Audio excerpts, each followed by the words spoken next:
ક્યારેક પ્રિયજન સાથે જો તકરાર થાય, મીઠો ઝઘડો થાય, ત્યારે આપણે એમને એમ કહી દેતા હોઈએ છીએ કે મારે તારી જરૂર નથી, હું મારી રીતે જોઈ લઈશ. પણ આ વાત કીધા પછી પણ એ પ્રિયજનની આપણને કેટલી જરૂર પડે છે, ક્યારે કેવી રીતે જરૂર પડે છે, એ પ્રિયજનના વિશે આપણા હૃદયમાં શું ભાવ હોય છે.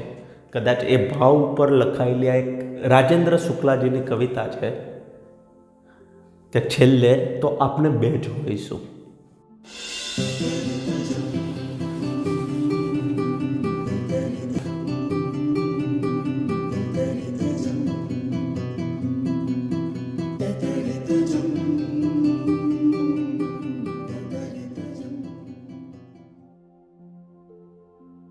કે ભલે ઝઘડીએ, ક્રોધ કરીએ, એકબીજા ઉપર તૂટી પડીએ,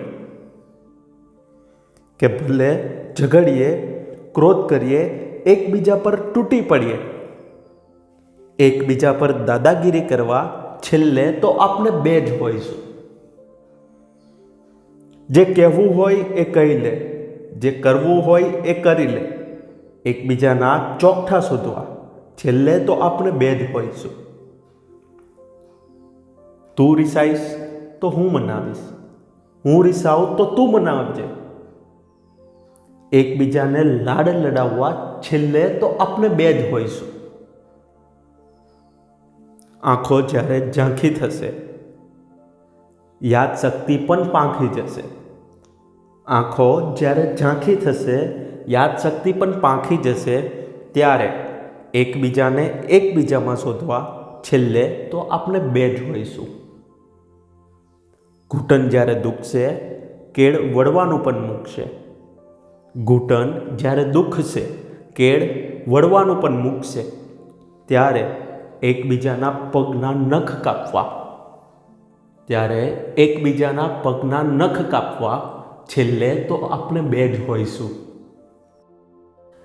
મારા રિપોર્ટ તદ્દન નોર્મલ છે. આઈ એમ ઓલ રાઈટ.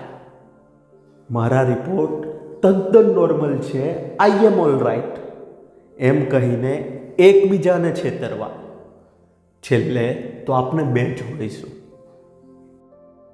સાથ જ્યારે છૂટી જશે અને વિદાયની ઘડી આવી જશે, સાથ જ્યારે છૂટી જશે, વિદાયની ઘડી આવી જશે, ત્યારે એકબીજાને માફ કરવા, છેલ્લે તો આપણે બે જ હોઈશું. ત્યારે એકબીજાને માફ કરવા, છેલ્લે તો આપણે બે જ હોઈશું.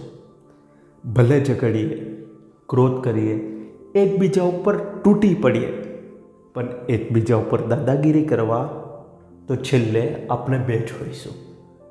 છેલ્લે તો આપણે બે જ હોઈશું. મળીશું એક નવી જ કવિતાઓની સાથે ફરીથી રિપલ્સ ઓફ લવમાં. ત્યાં સુધી એન્જોય મજાની life. Thank you so much.